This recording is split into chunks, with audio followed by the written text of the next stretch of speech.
¿Qué tal? ¿Cómo están? Espero que estén bien y estamos nuevamente ya acá para abarcar un tema bastante familiar porque trata del ámbito universitario. Específicamente hoy veremos la autonomía universitaria. ¿En qué consiste la autonomía universitaria?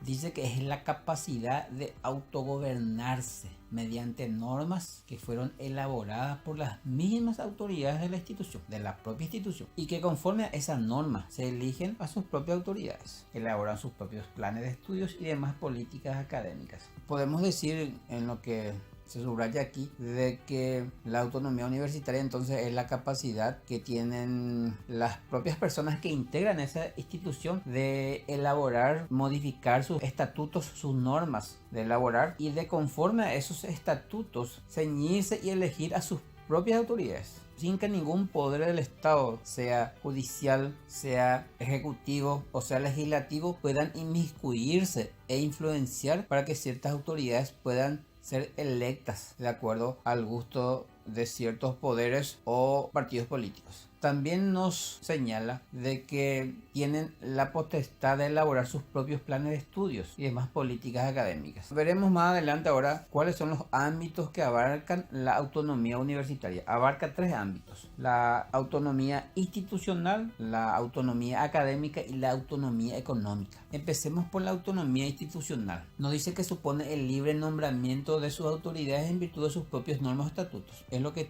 estábamos acotando recién. Entonces, la autonomía universitaria se bifurca en tres ámbitos. Uno, la institucional, que implica que libremente los integrantes de las universidades eligen a sus propias autoridades de acuerdo a sus estatutos o normas. Luego tenemos la autonomía académica. Implica que la universidad alcanza sus fines en virtud a la libertad de cátedra e investigación y el libre examen y discusión de las ideas. La libre determinación de sus planes y programas. Eso implica que cada universidad puede tener programas y planes de estudios diferentes de acuerdo a su geografía, de acuerdo a varios factores, de acuerdo a sus intereses, de acuerdo a las carreras que dictan, entre otros. La fijación de los términos de ingreso. Antes de 2015 el ingreso era directo. Por ejemplo, en nuestra facultad, en la Facultad de Filosofía, el ingreso era directo, no había escollos académicos. Y sin embargo, a partir de 2016 se creó el curso de admisión, que primeramente era prácticamente un curso de nivelación, y a partir de 2017 ya tenemos este curso de admisión bastante formal, en donde el ingreso es totalmente diferente desde 2015 para abajo. Promoción y permanencia del personal académico y estudiantil.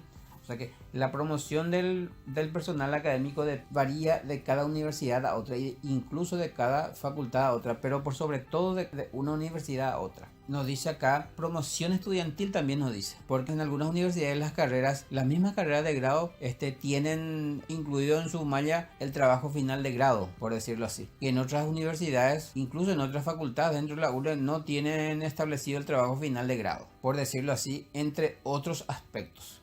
O sea que la política académica difiere bastante de una universidad a otra y también dentro de la propia universidad de una facultad a otra. En algunos hay diferenciación en la admisión y también diferenciación en el egreso, que puede incluir trabajo final de grado y en otros no incluye. Pero son apenas ejemplos, pero hay muchas más diferenciaciones que pueden darse de acuerdo a la autonomía académica, y eso fija cada universidad. Por último tenemos la autonomía económica. Significa la libre administración de su patrimonio y la libre determinación de los rubros en que se invertirán esos recursos. El propio Consejo Superior Universitario ha autorizado a las facultades, una vez cubiertas las necesidades en el aula, que se pueden disponer determinados rubros docentes para una mejor organización en otras áreas. Es decir, el propio Consejo Superior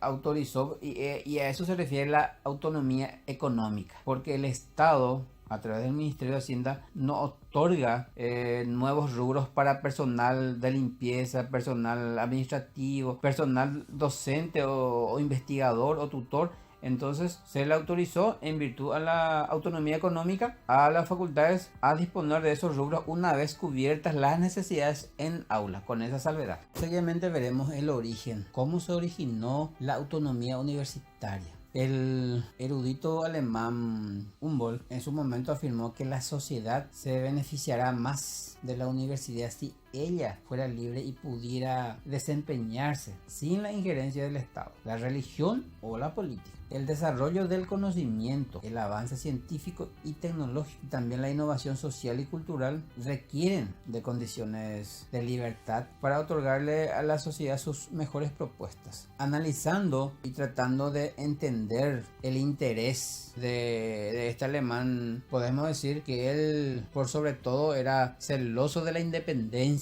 de las universidades, para que no pudieran influir ciertos intereses ajenos a lo académico, a lo científico o a la investigación. En el siguiente punto tenemos la naturaleza. Y la naturaleza de la autonomía universitaria es, en nuestro país y en la mayoría de los países seguramente, pero la nuestra es constitucional. Está establecido en uno de los artículos la naturaleza de nuestra autonomía universitaria, porque nuestra propia Carta Magna se establece ya esta condición, lo cual le otorga una amplia libertad en lo que se refiere, como estábamos comentando, a su autogobierno. ¿Por qué? Porque no dependen directamente de ninguno de los tres poderes del Estado. Por último tenemos los límites. ¿Hasta dónde va la autonomía universitaria? Debemos acotar que la autonomía universitaria no equivale a soberana, no es soberanía.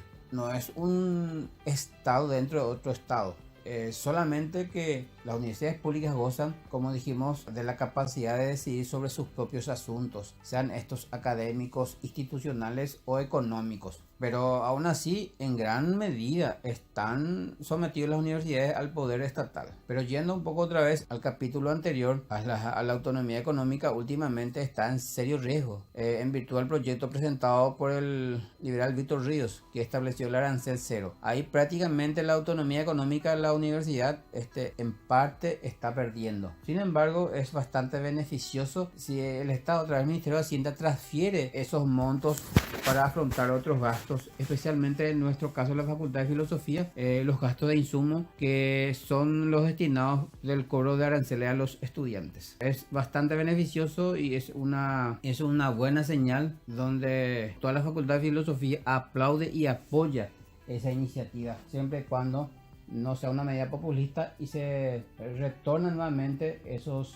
gastos o esos rubros a la institución. Volvamos nuevamente a nuestros límites. La Corte Suprema de Justicia en nuestro país varias veces ha dictado fallos sobre diferentes casos, y en resumidas cuentas podemos decir que establece que si la ley es violada dentro del ámbito universitario, todos los sujetos afectados, sean estudiantes, docentes, personal de limpieza, padres de familia, si son violentados en sus derechos, que tienen toda la libertad de recurrir a los estrados judiciales para dirimir el inconveniente suscitado. La autonomía universitaria puede ser invocada solamente para frenar la intervención del Poder Judicial, siempre y cuando que las universidades actúen dentro del marco legal del respeto a la Constitución y las leyes. En otras palabras, la autonomía universitaria sí corresponde para que no pueda estar en jaque permanente por el Poder Judicial u otros órganos del Estado, para evitar así la intromisión gratuita y directa, sin fundamentos. Ahora,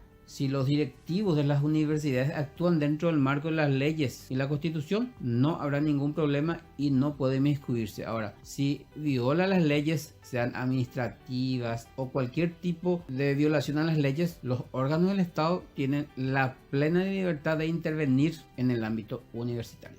Fue un gusto compartir con ustedes este tema familiar y apasionante. Hasta pronto.